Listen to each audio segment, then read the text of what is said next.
Ibu. Alhamdulillah kita ketemu lagi ya. Ya Ibu. Baik, Ibu buka. Assalamualaikum warahmatullahi wabarakatuh.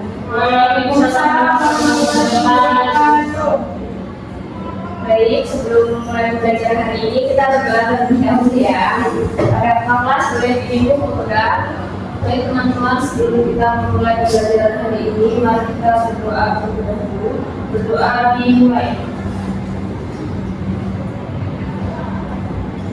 Berdoa selesai.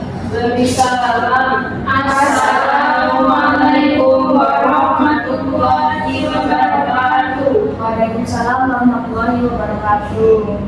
Baik. Kita minggu lalu sudah mempelajari apa? Ada yang masih ingat? Iya. Baik Bu, ya. Dari minggu lalu ini sudah menjelaskan tentang merangkum buku. Jadi merangkum adalah kegiatan mengambil gagasan pokok dan setiap karya dan menyusunnya kembali menjadi bentuk yang lebih jelas. Kemudian untuk merangkum yang baik, seseorang itu harus memahami informasi dasar buku, membaca isi keseluruhan dan mengidentifikasi irama dalam setiap paragraf. Terdapat dua cara merangkum, yaitu berdasarkan gagasan pokok dan menggunakan pembukaan pikiran. Baik, terus sekali kita menganalisa. Jadi minggu lalu kita sudah mempelajari mengenai materi merangkum buku. Nah, merangkum buku adalah kegiatan mengambil poin-poin penting dari sebuah buku, lalu kita tulis ulang menjadi lebih ringkas dan mudah dipahami. Baik. Oh iya, Ibu lupa presensi. Hari ini hadir semua anak-anak. Hadir Ibu. Hadir ya. Baik, hadir semua. Alhamdulillah. Baik. Untuk pertemuan hari ini kita membahas mengenai topik yang berbeda, yaitu mengenai memahami kondisi dalam teks deskripsi. Nah, sebelumnya anak-anak sudah pernah belum baca teks deskripsi? Lalu kalian itu membaca teks itu enak dibaca atau mudah dibaca, atau teks tersebut terstruktur gitu pernah ya? Ibu. Nah, itu merupakan terdapat dalam teks tersebut itu ada unsurnya, yaitu unsur kondisi. Jadi teks tersebut menjadi mudah dibaca ataupun menjadi lebih terstruktur gitu ya. Dan ada kondisi pasti kalimat tersebut akan jelas gitu. Nah, sebelumnya anak sudah tahu belum apa itu kondisi? Ada yang tahu mungkin Ibu? Ya, Ibu. Kondisi itu adalah kata penghubung dalam kalimat. Nah, kondisi itu berfungsi menyampaikan hubungan antara dua unsur yang disatukan oleh kata penghubung tersebut. Nah, selain itu, kondisi itu juga dapat digunakan untuk menggabungkan dua kalimat menjadi satu kalimat yang lebih kompleks. Dengan adanya kondisi, kalimat akan menjadi lebih terstruktur dan juga akan lebih jelas sehingga mudah dipahami. Selanjutnya mengenai ciri-ciri kondisi. Nah, ciri-ciri yaitu yang pertama, tidak dapat berdiri sendiri sebagai kalimat. Nah, kondisi ini tidak bisa berdiri sendiri tanpa adanya kalimat di sampingnya. Karena contohnya kondisi dan pasti tidak akan memiliki makna jika tidak ada kalimat di sampingnya. Jadi itu tidak bisa berdiri sendiri gitu ya. Lalu yang kedua, tidak memiliki makna leksikal.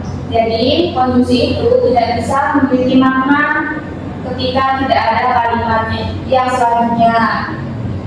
Lalu yang ketiga, hanya menghubungkan kata-kata atau kalimat-kalimat.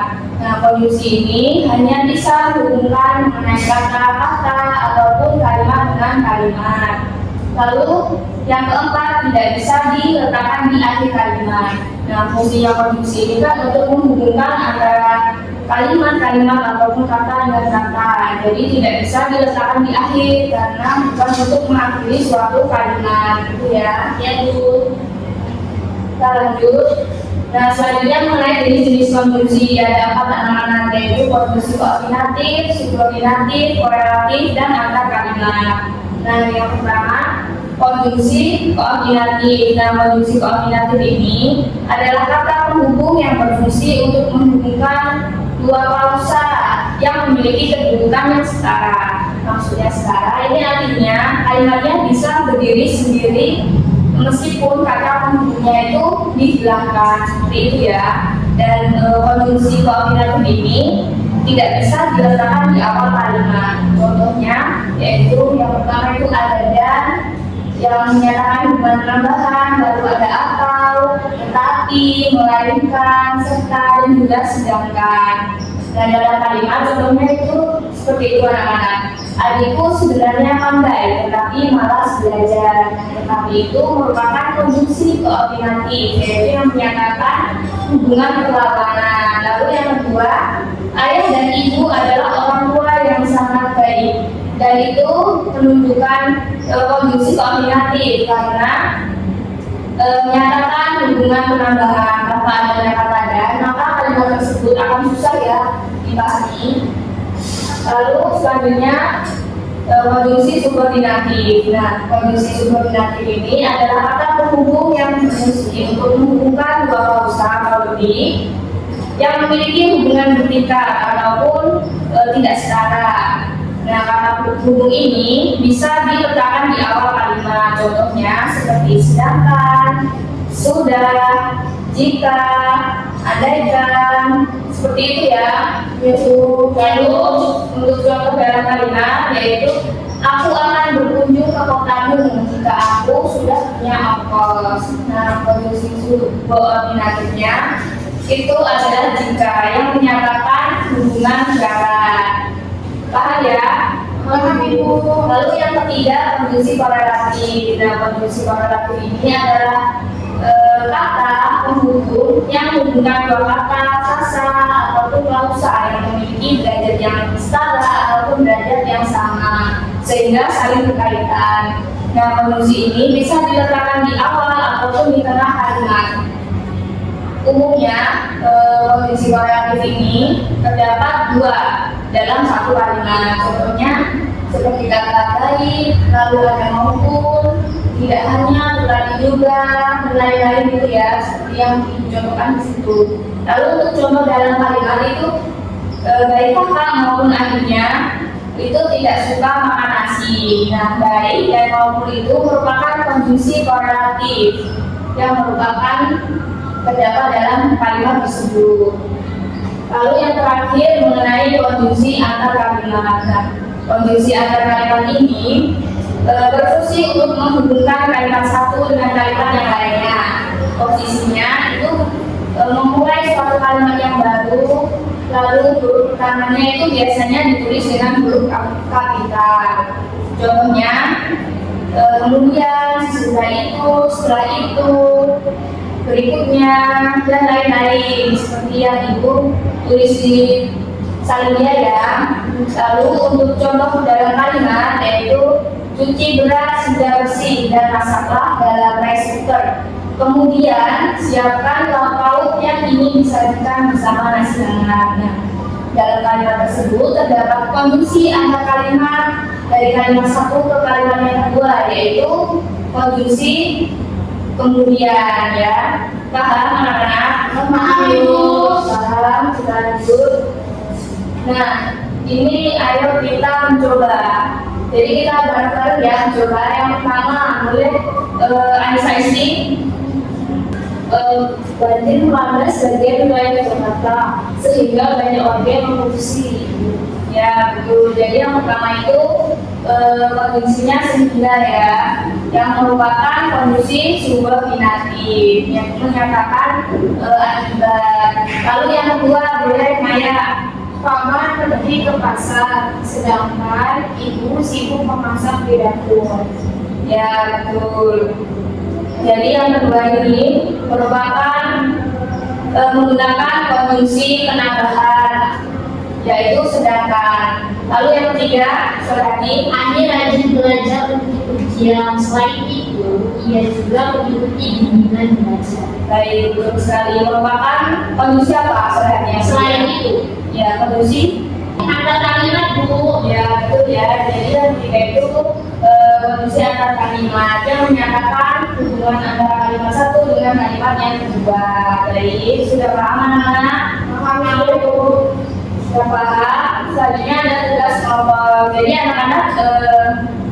bentuk kelompok ya, jadi satu kelompok. Ayo, boleh silakan.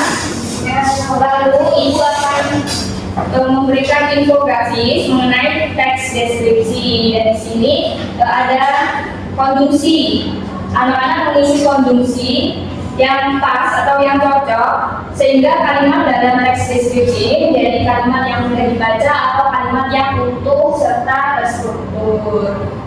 Mengisi konjungsinya anak-anak bisa menggunakan pena yang berwarna ya. Baik, dibaca satu saja di situ. Ibu berikan waktu sampai pukul 9 ya. Yang lain boleh silakan menjabat. Baik Bu.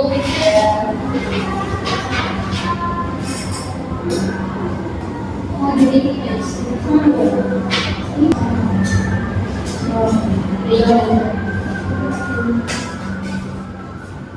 Bagaimana? Bu ini benar kayak gini Bu. Ya, ya ada yang mau ditanyakan seperti ini. Ini apakah kami boleh mendapatkan kalimat baru untuk memasukkan konjungsinya? Ya, boleh ya. Jadi dalam kalimat tersebut, dalam teks tersebut boleh ditambahkan kalimat, tapi tidak untuk mengubah teks aslinya. Jadi maknanya tetap harus sama. Itu ya. Nah ini kan ini yang kan ada lebih dari satu konjungsi teks minggu. Ya. Nah boleh nggak Bu dari salah satu? Boleh, ya boleh. Menurut Aisyah gimana? Kalau misalkan dalam kalimat ada dua konjungsi yang cocok, apakah harus semuanya dimasukkan atau harus satu aja kan ya? Yang dimasukkan, ya. Dimasukkan. Nah, yang lebih cocok dari teks ini, yang pas itu ya. Siap ya. Ya ini sudah benar yang ini, yang kalimat ini. Ini benar kan Bu? Iya. Dalam hijab ya. Ya ini bagus sih warnanya dibedakan gitu ya.